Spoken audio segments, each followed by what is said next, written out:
ప్రభునందు ప్రియులరా, సర్వ సృష్టిని అందున్న సమస్తాన్ని నిర్మించినటువంటి దేవదేవుడైన యేసుక్రీస్తు నామానికి మహిమ ఘనత ప్రభావం కలుగునుగాక. ఆమేన్.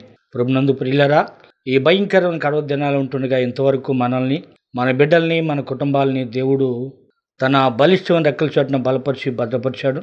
అందును బట్టి దేవుని స్తుతిస్తూ, ప్రియులరా, దేవుడు అనగా సర్వశక్తి కలిగిన వాడు, ఆయన అద్భుతాలు చేసి నడిపించే దేవుడు, ఆయన ఆశ్చర్యకార్యం జరిగించేవాడు, ఆయన ఉన్నది లేనట్లుగా లేనిది ఉన్నట్టుగా చేయగలిగిన వాడు, ఆయన శూన్యంలో సృష్టించేసిన దేవుడు. ఆ దేవుని యొక్క నామాన్ని స్తుతిస్తూ పిల్లరా ఈ సమయంలో ముందుకు సాగుదాం. ఈనాటి అంశం ఏంటంటే, దేవుడు చేసిన మేలుకు కృతజ్ఞత కలిగి ఉండుట అనే అంశాన్ని గురించి ధ్యానం చూసుకుందామండి. అంటే దేవుడు మన జీవితంలో అనేకమైన మేలు చేస్తూ ఉన్నాడు. మరి ముఖ్యంగా ఈ రోజు వరకు మనం అందరం కూడా సజీవుల సంఖ్యలో ఉన్నామంటే దేవుడు చేసిన మేలే. ప్రియులారా గమనించండి, మనుషుడు వ్యాధిగ్రస్తుడై వ్యాధి తగ్గించుకోవడానికి ఔషధాలు కొనుక్కోవచ్చు, కానీ మనం ప్రాణం పోకుండా ఔషధాలు మాత్రం కాపాడలేవు. దేవుడు చెబుతున్నాడు కదా, మనుషుడు రొట్టె వల్ల మాత్రమే కాదు, దేవుని నోటి నుండి వచ్చి ప్రతి మాట వలన జీవిస్తాడని రాయబడింది. ప్రియులారా, మనం ప్రాణం పోకుండా కాపాడేది దేవుడే, దేవుని వాక్యమే.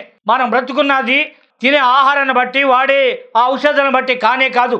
నీ పైన నా పైన దేవుని యొక్క మాట, ఆయన యొక్క కృప ఉండబట్టే ఈ రోజు వరకు ప్రియులారా మనం సజీవుల సంఖ్యలో ఉన్నాం. మరి 2020 సంవత్సరము జూలై నెల 10వ తారీఖు వరకు మనం ఉన్నామంటే మనకన్నా గొప్పవారు, మనకన్నా ఐశ్వర్యం కలిగిన వారు, మనకన్నా ఆస్తి కలిగిన వారు అనేకులు ఉన్నారు. కానీ అయితే ఈరోజు మనం చెప్పిన వారు అనేకులు ఈ లోకము లేరంటే వారికి ఏదో తక్కువ లేదు, అన్నీ ఉండే కానీ వారి యొక్క జీవితంలో దేవుని యొక్క భద్రత కాపుదల లేదు. కాబట్టి వారు ఈ లోకాన్ని విడిచిపెట్టి వెళ్ళిపోయారు. అయితే దేవుడు మన జీవితంలో చేసిన మేలు బట్టి కృతజ్ఞత కలిగి ఉంటున్నావా?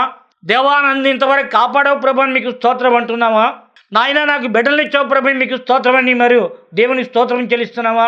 అలాగే ఈ రోజు వరకు నన్ను సజీవుల సంఖ్యలో ఉంచావు ప్రభు అని మనం ఏనాడైనా దేవుని స్తుతిస్తున్నావా? ప్రియులారా గమనించండి, దేవుడు చేసిన మేలుకు కృతజ్ఞత కలిగి ఉంటే ఇంకా దేవుడు మనకు మేలు చేస్తాడండి. దేవుడు చేసిన మేలుని బట్టి కృతజ్ఞత కలిగి, దేవా నీకు స్తోత్రం ప్రభా, ఆహారం ఇచ్చావు స్తోత్రం ప్రభా, ఆరోగ్యం ఇచ్చావు స్తోత్రం దేవా, బిడ్డలు ఇచ్చావు స్తోత్రం దేవా, అన్నీ సమకూర్చావని చెప్పి ప్రతి క్షణము కూడా లేక ప్రతిరోజు ప్రతి క్షణము నువ్వు దేవుని స్తుతిస్తూ ఉంటే ఇంకా నీ పట్ల దేవుడు అద్భుతాలు చేయటకు ఆయన సిద్ధముగా ఉన్న గొప్ప దేవుడు. దేవునికి స్తోత్రం. అయితే దేవుడు చేసిన మేలుకు ప్రతి ఒక్క వ్యక్తి కూడా కృతజ్ఞత కలిగి ఉండాలి. అదేంటంటే, మొదటి సమూయేలు గ్రంథము 2వ అధ్యాయము మొదటి నుండి వాక్యం చూస్తే, మరి అన్న విజ్ఞాపనం చేసి ఎలాగనిను, నా హృదయము యెహోవాయందు సంతోషించున్నది, యెహోవాయందు నాకు మహాబలం కలిగెను, నీ వలన రక్షణ బట్టి సంతోషించున్నాను, నా విరోధుల మీద నేను అతిశయపడుదును, యెహోవా వంటి పరిశుద్ధ దేవుడు ఒకడును లేడు, నీవు తప్ప మరి ఏ దేవుడును లేడు. ఎంత గొప్పగా ప్రియులారా సాక్ష్యం చెబుతుంది అన్న. అన్న గురించి మనం చూస్తే, ఎల్కానా అనబడే ఒక వ్యక్తి వివాహం చేసుకున్నాడండి. అన్నకి బిడ్డలు లేరు. అన్నకి బిడ్డలు లేకపోతే మరి ఆ స్త్రీని ఎల్కానా వివాహం చేసుకున్నాడండి.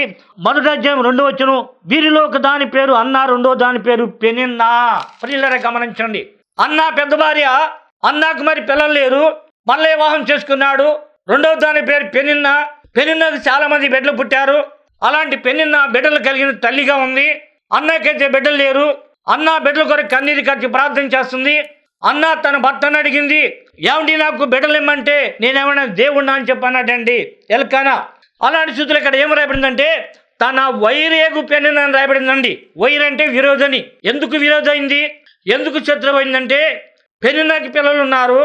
పెనిన్నా పిల్లలు ఇంట్లో ఆడుకుంటుంటే పెనిన్న బిడ్డలు కనబడితే అన్న అనుకుంటుంది కదా, ముద్దుగా పెనిన్న బిడ్డలు ఎత్తుకోవాలని చూస్తుంటే పెనిన్న ఏం చేస్తుందంటే, మరి సాధారణంగా ఒక వ్యక్తి ఇంకొక వ్యక్తి అంటే ఇష్టం లేకపోతే దేని మీద పెట్టి తిరుగుతూ ఉంటారు కదా, అట్లాగే పెనిన్న అన్నను బాధ పెడుతుంది.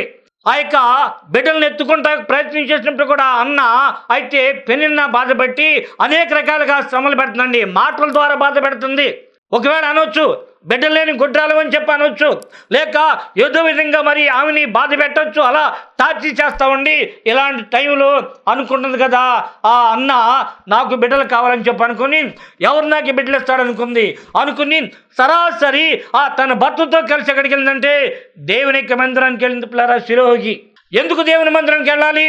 ప్రియులారా, దేవుని మందిరానికి వెళ్తే మన సమస్యలు తీర్చబడతాయి. దేవుని మందిరంలో నెమ్మది ఉంది, దేవుని సన్నిధిలో మేలు ఉంది, దేవుని సన్నిధిలో కృప ఉంది. దేవుని సన్నిధికి వెళ్ళి అన్న కన్నీరు కార్చి దేవునికి ప్రార్థన చేస్తా ఉంది. దేవునికి స్తోత్రం. ఏమని చేస్తుందో ప్రార్థన చూడండి. అన్నా చేస్తున్న ప్రార్థన, దేవా సైన్యములకు యెహోవా, నీ దాసుల నన్ను జ్ఞాపకం చేసుకొని నాకు ఒక మగబిడ్డ దయచేస్తే ఆ బిడ్డను పాలు మాన్పించిన తర్వాత ఆ బిడ్డను మరలా నీ కొరకే, నీ సావు కొరకే నేను అర్పిస్తా అని అన్న ప్రార్థన చేసింది. కన్నీరు కారుస్తూ పిల్లలు గమనించండి. కన్నీరు కారుస్తూ అన్న ప్రార్థన. రెండోది మొక్కుకున్నట్టు కూడా, దేవా గుడ్డలనబడే నా యొక్క పేరు పోవాలి, అలా కాకుండా బిడ్డ కలిగిన తల్లిగా ఉండాలయ్యా అని చెప్పి అనుకుని, దేవా నీ దాసులు నా యొక్క ప్రార్థన ఆలకించి నాకు ఒక మగబిడ్డను దాయిచ్చే దేవా. దేవుడు ఎలాంటి వాడంటే అడుగు వాటికంటే, ఊహించే వాటికంటే అత్యధికమైన మేలు దయచేసే దేవుడు అండి. ఆమె ప్రార్థన చేసింది. ఆనాడు ఒక దావిజనుడు ఉన్నాడు, ఏలి అనబడే దావిజనుడు. అయితే ఆ దావిజనుడు అనుకుంటున్నాడు కదా, అమ్మా ఎంతవరకు మత్తురాలు వింటావు, ఎంతవరకు ద్రాక్షరసం పానం చేస్తామని చెప్పేసి ఆమెను అంటూ ఉన్నాడండి. ఆమె ప్రార్థించి ప్రార్థించి ప్రార్థించి తనలో శక్తి లేక, తనలో ఓపిక లేక, మాట రాక స్వరపేటికి మోగిపోయి గాలి మాత్రం బయటకు వస్తుంది నోట్లోంచి. అప్పుడు అన్నది కదా, నాయనా నా దేవుని సొమ్ము నా యొక్క హృదయాన్ని కుమ్మరిస్తున్నానని చెప్పింది. ఏలీ ప్రవక్త అన్నాడు కదా, యెహోవా నీ ప్రార్థన చొప్పున నీకు చేయను కాకని చెప్పాడండి. వెళ్ళిపోయాడు. తర్వాత అన్న తన ఇంటికి వచ్చింది. తన ఇంట్లో ఆ రోజు అన్న ప్రార్థన చేస్తుంది. దేవుడు ఆమెను దర్శించి ఆమెకి గర్భాన్ని తెరిచాడు. దేవునికి స్తోత్రం. ఎందుకోసం అంటే గర్భం మూసేవాడు ఆయనే, గర్భం తెరిచేవాడు ఆయనే. ఆయనకే సర్వాధికారి అయిన దేవుడు. సర్వ హక్కులు నీ పైన నాపై ఉంది. ఈ సృష్టిలో సర్వ హక్కు కలిగిన వాడు, సర్వశక్తి కలిగిన వాడు ఒక యేసుక్రీస్తు మాత్రమే. గర్భవతైంది. తర్వాత వారికి వీరికి అందరూ తెలిసింది. అలా మరి దేవుని కృపను బట్టి ఆ యొక్క కడుపులో ఉండగానే ఆ యొక్క తల్లి బిడ్డ కొరకు అనేక కలలు కంది. ఆమెనుకుంటుంది, నా బిడ్డను దేవుని సేవ కొరకు ఇవ్వాలి, నా బిడ్డను దేవుని కొరకు ఒక ప్రవక్తగా నా చేయాలని చెప్పి అనుకుంది. ఎలా అయితే దేవుని కృపను బట్టి 9 మాసాలు అయిన తర్వాత బిడ్డ పుట్టాడండి. ఆ బిడ్డకు సమూయేలు అని పేరు పెట్టారండి. ప్రియులారా గమనించండి. ఈయన మరి చూస్తే ఆ యొక్క రాజులను అభిషేకించే ప్రవక్తలో మొదటివాడండి. ఆ యొక్క సమూయేలే మరి సౌలును అభిషేకించాడు. ఆ సమూయేలే దావీదును అభిషేకించాడండి. అలాంటి సమూయేలు పుట్టాడు. పుట్టిన తర్వాత మరి ఆ తల్లి పాలిస్తూ ఉంది. తల్లి పాలిస్తూనే తన బిడ్డకు దేవుని మాటలు చెప్పుండొచ్చు. పాలిస్తూనే దేవుని వాక్యం అందిస్తే వింటారని ఒకవేళ మీరు అనుకోవచ్చండి. తల్లి గర్భంలోనే 2 శిష్యులు పెనుగులాడుతున్నారు. అది కాదా? అది నిజం కాదా? అలాంటిది అందరితో కూడా చెబుతుంది. ఈ బిడ్డను అడిగాను నేను, దేవుడు నాకు ఈ బిడ్డ ఇచ్చాడు, ఈ బిడ్డ నేను దేవుని కొరకు ఇస్తాను. ఆ యొక్క మరి షిలోహు దేవాలయంలో మందిరంలో ఈ బిడ్డను సావు కొరకు అక్కడ ఆ బిడ్డను సమర్పించానంటే ఆనాడు ఉన్నటువంటి ఆ చుట్టుపక్కల వారు అనుండొచ్చు, అదేంటమ్మా నువ్వు ఎలా మాట్లాడుతున్నావు, నీకు జ్ఞానం ఉండి మాట్లాడుతున్నావా, లేక ఏ విధంగా మాట్లాడుతున్నావు నువ్వు, ఆ షిలోహు దేవాలయమా, అక్కడ ఉన్నాడు కదా ఏలి అనే ఒకడు దావీదు ఉన్నాడు కదా, సరే అతని కొడుకుల సంగతి తెలుసా, ఫినెహాసు ఒప్పినని వాళ్ళు చాలా దుర్మార్గులమ్మా, వాళ్ళు మంచివాడు కాదు, వాళ్ళు చాలా దుర్మార్గులు, అలాంటి వారి దగ్గరికి దేవునికి వ్యతిరేకంగా నడిచే వారి దగ్గరికి నీ బిడ్డను పంపుతావా అని ఒకవేళ అనేక మంది ఆ తల్లిదండ్రులు ఈ చెప్పొచ్చు. అయినప్పుడు కూడా ఈ ఉద్దేశం ఏంటంటే, నేను దేవుణ్ణి అడిగాను, దేవునికి మొక్కుకున్నాను, అయితే దేవుడు నాకు ఇచ్చాడు కాబట్టి పాలు మాన్పించిన తర్వాత ఈ బిడ్డను దేవునికి ఇస్తానని పిల్లరా ఈ యొక్క తల్లి మరి అనుకుంది, చెప్పింది. అలాగే పాలు మాన్పించిన తర్వాత తల్లి దేవుని సొంతకి వెళ్తుందండి. 1వ అధ్యాయంలో 24 వచ్చును. పాలు మాన్పించిన తర్వాత అతడు ఇంకా చిన్నవాడు ఎండగా ఆమె బాలుని ఎత్తుకొని 3 కోడెలను 9 పిండిని దాసరసం తిట్టెను తీసుకొని షిలోహు మందిరానికి వచ్చాను. వారు 1 కోడెను వధించి పిల్లవాడిని ఏలే దగ్గర తీసుకుని వచ్చినప్పుడు ఆమె అతనితో ఇట్లా నేను ఎలాగూ దేవుని సొంతకి వెళ్ళింది, బిడ్డనే తీస్తానని చెప్పి బిడ్డనే కాకుండా ఆ తల్లి చేసింది ఏంటంటే దేవుని సంధికి ఆ బిడ్డతో పాటు ఆ 3 కోడెలు అలాగే 9 పిండి ద్రాక్షరసం చిత్తని తీసుకొని మందిరానికి వచ్చి ఆ యొక్క ఏలి అనబడే యొక్క భక్తునితో మాట్లాడుతుంది. అయ్యా సుమారుగా ఒక 3 సంవత్సరాల క్రితము మందిరానికి వచ్చి ప్రార్థన చేసిన స్త్రీ నేనేనయ్యా, ఇదిగో ఈ బిడ్డ అని అడిగితే దేవుడు నాకు ఈ బిడ్డ ఇచ్చాడని చెప్పేసి ఆ తల్లి ఆ యొక్క బిడ్డను ఆ యొక్క ఏలి చేతిలో పెట్టింది. దేవునికి స్తోత్రం. ఎంత సమర్పణ. సరే, బిడ్డను అడిగాను కానీ ఆ బిడ్డ దేవుడు ఇచ్చాడు కానీ నేను ఇవ్వాలా, నేను నాకేంటి పరిస్థితి అనుకోలేదండి. అనుకున్న తర్వాత ఆ బిడ్డను దేవుని మందిరంలో విడిచిపెట్టింది. ఆ బిడ్డ అక్కడే ప్రార్థన చేస్తాం మొదలెట్టండి. అలాంటి తల్లి ఇప్పుడు ఏం చేస్తుందంటే మరి అన్న విజ్ఞాపన చేసేలాగను నా హృదయం యెహోవాయందు సంతోషించినది, నాకు మహాబలం కలిగింది. సాక్షిగా ఉంటుంది. నాకు మహాబలం కలిగింది, నా దేవుడు ఎంతో గొప్పవాడు, నా నింద తొలగించాడు, నాకు బిడ్డనిచ్చాడు, యెహోవా వంటి పరిశుద్ధ దేవుడు మరెక్కడా లేడు అని సాక్ష్యం చెప్పింది. నువ్వు మేలు పొందిన తర్వాత, నువ్వు దీవెని పొందిన తర్వాత, నువ్వు స్వస్థ పొందిన తర్వాత, నువ్వు అనుకున్నది అయిన తర్వాత దేవుడంటే విడిచిపెడుతున్నావా, మర్చిపోతున్నావా, లేక ఆ సంతోషం ఆనందం కలిగి దేవుడి నామాన్ని హెచ్చిస్తున్నావా నువ్వు ఆలోచించే. దేవుడు మేలు చేసిన తర్వాత దేవుని స్తుతించకుండా ఒకవేళ 10 మంది కుష్ఠరోగులు తమ్మండికి వెళ్ళినట్టే వెళ్ళే గుంపులో నువ్వు ఉన్నావా, లేక ధైర్యంగా సంతోషంగా దేవుని నామాన్ని మహింపరుస్తూ వచ్చి ఆ యొక్క ఒక్కడే తిరిగి వచ్చాడే, తమ్మండుకు అవసరాలు తీర్చుకుంటా వచ్చారు, వారు వెళ్ళిపోయారు. ఒక్కడైతే దేవుని స్తుతిస్తున్నారు. అలాంటి వారు దేవునికి కావాలి సమయంలో. అయితే తల్లి ఏం చేస్తుందంటే యెహోవా వంటి పరిశుద్ధుడు దేవుడు మరెక్కడ లేడని చెప్పి అంటూ ఇంకా ఆమె అంటున్న మాట ఏంటంటే, ప్రియులారా, యెహోవా యందు నాకు మహాబలం కలిగింది. అవునండి, దేవుని యందు మనకు బలం కలగాలి, ఆయనే మనకు బలం ఇచ్చేది. ఇలా ప్రార్థన చేసిన తర్వాత ఇలా ప్రార్థించింది దేవుని గారు గొప్ప సాక్షిగా ఉంటే ఆ పరలోకమందున దేవుడు ఆ విషయం ఎంతో ఆనందం కలిగి ఎంతో సంతోషం కలిగి, నా కుమార్తె నేను చేసిన మేలుకి నాకు కృతజ్ఞత కలిగి ఉన్నావు కాదని చెప్పి మరలా దేవుడు ఆయన గర్భాన్ని తెచ్చాడండి. ఎంత గొప్ప దేవుడు అండి. నువ్వు అడిగేదానికంటే ఊహించేదానికంటే అత్యధికమైన మేలు చేసేవాడండి. ఒక్క బిడ్డను అడిగింది అన్న, బిడ్డను ఇచ్చిన తర్వాత దుఃఖపడలేదు. ఆ దేవుని సొంతకి దేవునికి ఇస్తున్నాను కదా, నాకు లేరుగా అనుకోలేదండి. ఆమె మాట నెరవేర్చుకుంది. మరలా దేవుడు సంతోషించి ఆమెకు మరలా పిల్లరా 5 బిడ్డలు ఇచ్చినట్టుగా వాక్యం చెబుతుంది. అదే 2వ అధ్యాయం 21వ వచనం చూస్తే, యెహోవా అన్నాన్ని దర్శింపగా ఆమె గర్భవతి 3 కుమారులను 2 కుమార్తెలను కనెను. అయితే బాలుడకు సమయాలు యెహోవా సందుని ఉండి ఎదుగుచుండేను. ఎంత గొప్ప దేవుడు అండి. నువ్వు అడగలేక పొందుకోలేకపోతున్నావు. నువ్వు ఒకటి అడిగిన దేవుడు ఇచ్చినప్పుడు నమ్మకంగా దేవుని కొరకు ఇస్తే దేవుడు ఊరుకోడండి. దేవుడు నిన్ను వచ్చేట్లతో ఉంచాడు.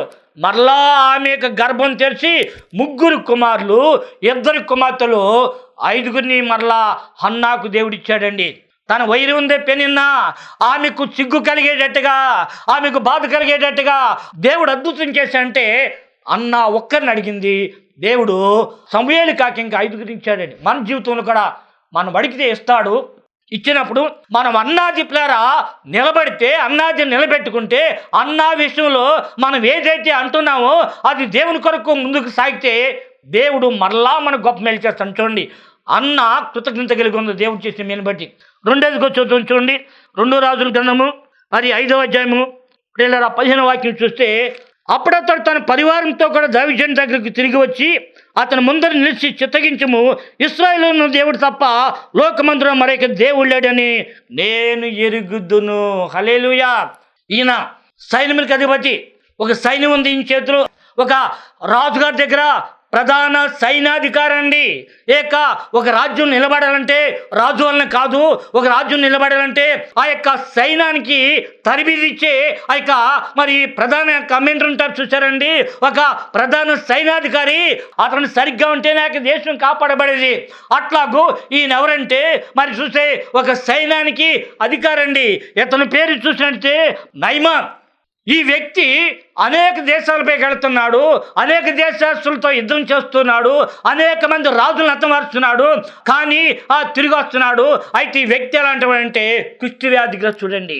ఈయన చేతులకి కాళ్ళకి గ్లౌజులు వేసుకుని గ్లౌజులు తీసేసిన తర్వాత మరి కుష్టి వ్యాధి కనిపిస్తుందండి. అయితే తన ఇంట్లో ఒక చిన్న పాప తన ఇంట్లో పనిచేస్తుంది. ఒక దినమని చూసి ఏమంటుందంటే ఆ నయమాను భార్యతో అంటుంది కదా, అమ్మా నా యజమాను ఉన్నాడే ఆయన చాలా పరాక్రమశాలి, చాలా గొప్పవాడు, చాలా మంచివాడు, కానమ్మా అతను కుష్టి వ్యాధిగ్రస్తుడు కదా. అయితే నా దేశంలో ప్రవక్త ఉన్నాడమ్మా, ఆ ప్రవక్త దగ్గరికి వెళ్తే ఈయనకు కుష్టి వ్యాధి తగ్గుతుంది. దేవునికి స్తోత్రం. ఎంత గొప్ప నేర్చుందండి. ఆ యొక్క చిన్న పాప ఆమె యవనస్తురాలు, ఆమె చెప్పినటువంటి ప్రియులరా సాక్ష్యం చూస్తే అది ఎలా ఉందంటే, ఆమె సొంత ఊరి నుంచి నయమానే ఆమెను తీసుకొచ్చాడు ఎక్కడికి. అలాంటి స్థితిలో మరి ఆ యొక్క బిడ్డ ఈమెకి ఇంట్లో పనిచేస్తూ స్వతంత్రాలు కాదు దాసురాలుగా ఉంటుంది. అధికారితో చెప్పడానికి అర్హత లేనిది.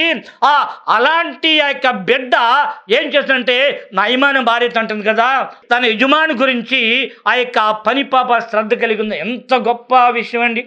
నన్ను చెరగం తీసుకొచ్చాడు, నా తల్లిదండ్రులను చంపేశాడు, ఈ ఎట్లా పోతే నాకెందుకులే, కానీ ఆ కృషివేత్తని సావాలి అని అనుకుంటారు. కానీ అలా అనుకోలేదండి. ఏమనుకుందంటే నా యజమాని మేలు పొందుకోవాలి, నా దేవుని నామం మహింపరచబడాలని చెప్పి అనుకుని ఆ మాట చెప్తే ఆ యొక్క మాట ప్రకారంగా ఆయన భార్య ఆయనకి చెప్పింది. ఆయన రాజు చెప్పాడు, కొంత బంగారం, కొన్ని దుస్తుల బట్టలు, కొంత డబ్బు తీసుకుని ఆ రాజుగారు ఇచ్చి ఈయన్ని కొంతమందిని ఆ ఒంటిల మీద పంపించి ఆ ఇజ్రాయేల్ దేశపు రాజు ఉన్నాడే ఆ రాజుగారి దగ్గరికి వెళ్ళారు. ఆ రాజు అంటాడు కదా ఏమన్నంటే, నా యొక్క సైన్యాధికారి కలిగినటువంటి కుష్టి వ్యాధి నువ్వు తగ్గించాలంటే ఆ రాజు అంటాడు కదా, పదే పదే మా పైకి మీరు యుద్ధానికి వస్తున్నారు, సిరియా దేశస్తుల్ని మీరు మా పైకి యుద్ధానికి వస్తున్నారు, ఈసారి ఏ వంక లేకుండా ఎలాగో మమ్మల్ని బాధ పెట్టాలని వస్తున్నారా అని అనుకుంటుంటే అంతలో ప్రవక్త ఉన్నాడండి, ఎలీషా ప్రవక్త అంటాడు కదా, అతను నా దగ్గర పంపించు. దేవునికి స్తోత్రం అన్న వెంటనే అతని దగ్గరికి పంపిస్తే ఆ ప్రవక్తం చేశాడంటే తన పని మనిషి తన ఇంట్లో మరి సేవకుడితోటి ఏమైనా వర్తమానం పంపంటే అతను నా దగ్గర అవసరం లేదు. కానీ అయితే మన దేశంలో నది ఉంది కదా, యోర్దాన్ నది, ఆ నదిలోకి వెళ్ళి 7 సార్లు మునిగి వ్యాధి తగ్గుద్దని చెప్పి ప్రవక్త చెప్పాడండి. ఆ మాట వచ్చి ప్రవక్త చెప్తే ఆ యొక్క నయమానుకి కోపం వచ్చిందండి. కోపం తెచ్చుకున్నాడు. నేను మహాదేశపు మరి రాజుగారి యొక్క సైనికుని కదా, నేను ఇలాంటి వాడిని, నేను పరాక్రమ కలిగిన వాడిని, ఎన్నో రాజ్యాలు జయించిన వాడిని, నేను వస్తే మేళ తాళాలతోటి బాధ్య భజంతులతోటి నాకు ఎదురొచ్చి నాకు స్వాగతం కలిగి తీసుకెళ్ళాలి, కానీ అతడు తన దాసుడితోటి కబురు చేస్తాడా అని చెప్పనుకుని కోపం తెచ్చుకుని వెళ్ళిపోతుంటే తన సైనికుల్లో లేక తన సేవకులు కూడా అన్నాడు కదా, అయ్యా తమరు పెద్దవారు, తమరు గొప్పవారు, తమతో మాట్లాడే నేను సరిపోను, కానీ నాది ఒక చిన్న మనవయ్యా, మీరు మహా గొప్ప సార్వభౌములు, మీరు పరాక్రమ కలిగిన వారు, అయితే నాది ఒక చిన్న మనవయ్యా, ఆ యొక్క ప్రవక్త ఏదైనా ధర్మం చేయమంటే చేయవా, ఏదైనా దాన ధర్మం చేయమంటే చేయవా, లేక కొన్ని లక్షల రూపాయలు ఇమ్మంటే ఇవ్వరా, మీరు ఇస్తారు కదా, ఎన్నో చేస్తారు కదా, ఆ ప్రవక్త మాట్లాడే మాటలో తప్పే ఉందయ్యా, ఒక్క మాట కదా 7 సార్లు మునిగి స్నానం చేయమన్నారు, ఎన్నో చేశారు కదయ్యా, ఇది కూడా చేస్తే బాగుండదా అన్నాడు తన సేవకులు ఒకడు. అప్పుడు మరలా మనసు మార్చుకున్నాడండి. మనసు మార్చుకుని యోర్దాను నదిలోకి వెళ్ళాడండి. 7 సార్లు మునిగి మరి పైకి లేవగానే పసిబిడ్డ దేహం వలె తన యొక్క శరీరం అయిపోయింది. దేవునికి స్తోత్రం. కుష్టివ్యాధి అనేది అది మొండి వ్యాధి. కుష్టివ్యాధి అనేది మనిషిని చంపకపోయినప్పుడు కూడా భయంకరంగా చేతులు కాళ్ళు తింటూ ఆ భయంకర వాసన కొట్టించే ఆ కుష్టివ్యాధి వెంటనే ఆ యోర్దాను నదిలో 7 సార్లు మునిగిన వెంటనే అతనికి వ్యాధి తగ్గిపోయింది. చూడండి, కోపం తెచ్చుకుని అంటాడు కదా ముందుగా, నా దేశంలో నదులు లేవా, అపనామి నది లేదా, పరబార్ నదులు లేవా, ఈ నది మరి ఆ యొక్క దేశం నదులు ఈ నదుల కన్నా కూడా గొప్పవి కావా అంటున్నాడండి. నీ గొప్పతనం ఎవరికి కావాలి, నీ హోదా ఎవరికి కావాలి, నీ శక్తి ఎవరికి కావాలి, నీకున్నది ఎవరికి కావాలి? అందులో ఆ శక్తి ఉంటే, అందులో జోము ఉంటే యోర్దాను నదిలోకి రావాల్సిన పని లేదండి. అది శక్తిహీనమైన నదులు. ఆ యొక్క నదుల వల్ల ఎలాంటి ప్రయోజనం లేదు. యోర్దాను అనబడి యేసుక్రీస్తు అనబడే నదిలోకి రా, నువ్వెంతో ధన్యుడు ధన్యురాలు. అలా బాగుపడ్డాడు, అలాగూ స్వస్థపరచబడ్డాడు. స్వస్థపరచబడిన తర్వాత ఆ యొక్క నయమాన్ అన్నట్టు కదా మరలా ప్రవక్త దగ్గరికి వచ్చి, అయ్యా ఇంత వెండి తెచ్చానయ్యా, ఇన్ని దుస్తుల బట్టలు తెచ్చానయ్యా, అలాగే నేను మరి ఇంత బంగారం తెచ్చానయ్యా, ఇదంతా కూడా మీరు తీసుకోమంటే అన్నాడు కదా, నీది నాకు సిల్లి గవకడ వద్దన్నాడు. దేవునికి స్తోత్రం అన్న తర్వాత ఈయన అంటాడు కదా, ఆ యొక్క నయమాను చెప్పిన సాక్ష్యం ఏంటంటే 15 వచనం అనమాట. అప్పుడతడు తన పరివారంతో కూడా దైవజనం దగ్గర తిరిగి వచ్చి అతని ముందర నిలిచి చిత్తగించము, ఇశ్రాయేలును దేవుడు తప్ప లోకమంతుడు మరి దేవుడు లేడని నేను ఎరుగుతానన్నాడండి. సాక్ష్యం చెప్పాడండి. తను జబ్బు తగ్గింది, తనకు స్వస్థ కలిగింది, తనకు మేలు కలిగిన తర్వాత నయమాను చెప్పిన సాక్ష్యం ఏంటంటే ఇశ్రాయేల్లోనే దేవుడు తప్ప లోకమంతుడు మరొక దేవుడు లేడని చెప్పి సాక్ష్యం చెప్పాడు. అన్న చెప్పిన సాక్ష్యం ఏంటంటే యెహోవా వంటి పరిశుద్ధ దేవుడు ఏడి అని చెప్పి సాక్ష్యం చెప్పింది. నీ వల్ల నాకు మహాబలం కలుగుతుందని చెప్పింది.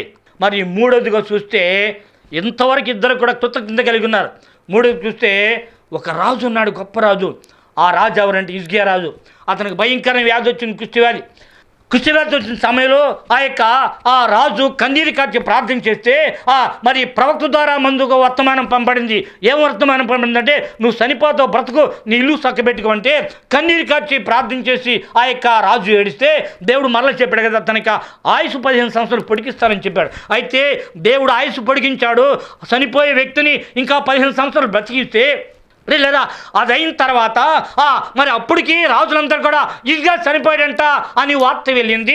మరలా హిజ్కియా చనిపోలేదంట, ఇంకా 15 సంవత్సరాలు ఆయుస్సు పొడిగించబడిందంట అని వార్త విన్న తర్వాత అనేక మంది రాజులు మరి కానుకలు పట్టుకుని హిజ్కియా దగ్గరికి వచ్చారండి. ఎందుకు? నువ్వు జబ్బు కలిగింది, నువ్వు చనిపోయే స్థితిలో ఉన్నావు, మరలా బాగుపడ్డావు వస్తే అప్పుడు ఆ రాజు ఏం చేయాలంటే కృతజ్ఞత కలిగి కూటం పెట్టుకోవాలి. కృతజ్ఞత కలిగి దేవునికి సువార్త ప్రకటించవలసిన పోయి రాజు ఏం చేస్తాడంటే తనకున్నటువంటి వెండి, బంగారం, వజ్ర వైడూర్యాలు అన్ని కొట్లు కూడా చూపిస్తే ప్రవక్త అంటాడు కదా, నువ్వు చేసిన పని ఏంటి? నువ్వు చేసిన పన్ను బట్టి దేవునిపై కోపిస్తాడని చెప్పి పిల్లారా చెప్పాడు. కారణం ఏంటంటే అతడు మేలు పొందిన తర్వాత కృతజ్ఞత కలిగి లేకుండా తన ఆస్తి, తన హోదా, తన పేరు చూస్తున్నాను. అందును బట్టి ఆ రాజు కలిగిందంటే ప్రవక్త అంటున్నాడు కదా, నీ రాజ్యంలో ఎంతవరకు నీ పెద్దలు సంపాదించిన ప్రతిదీ కూడా శత్రువు వచ్చి దోసుకుపోతాడు, నీ బిడ్డలను కూడా పట్టుకుని నపుంసకులకు చేస్తారని. ఎంత భయంకరం అండి. కృతజ్ఞత కలిగి ఉంటే హిజ్కియా రాజు సాక్ష్యం చెప్తే కొంతమందిని పిలిపించి, రాజులను పిలిపించి, అయ్యా నా దేవుడు గొప్పవాడయ్యా, నా దేవుడు అని బ్రతికించాడని సాక్ష్యం చెప్తే దేవుడు అతను దీవించేవాడే, సాక్ష్యం చెప్తే దేవుడు అతను మేలు చేసేవాడే, సాక్ష్యం చెప్తే ఇంకా అతను దేవుడు గొప్పగా జీవించాడు. సాక్ష్యం చెప్పకుండా తన గొప్పతనం, తన తెలివితేటల, తన పరాక్రమన్నట్టుగా తనకున్న కొట్లు చూపిస్తే అప్పుడు ప్రియులారా దేవుడు ప్రవక్త ద్వారా మాట్లాడాడు. చూడండి, తను చేసిన తప్పుని బట్టి ఏం చేసిన తప్పు అంటే దేవుణ్ణి మహింపరచలేదండి. నన్ను దేవుడు స్వస్థపరిచాడని మహింపరచకుండా ఉన్నందువలన అతడు నష్టపోయారు. కొంతకాలానికి శత్రువులు వచ్చి ఆస్తి మొత్తం దోసిపోయారు. తన గర్భమును పుట్టిన బిడ్డలు కూడా నపుంసకులుగా చేయబడ్డారు. ఎంత బాధకరం చూడండి.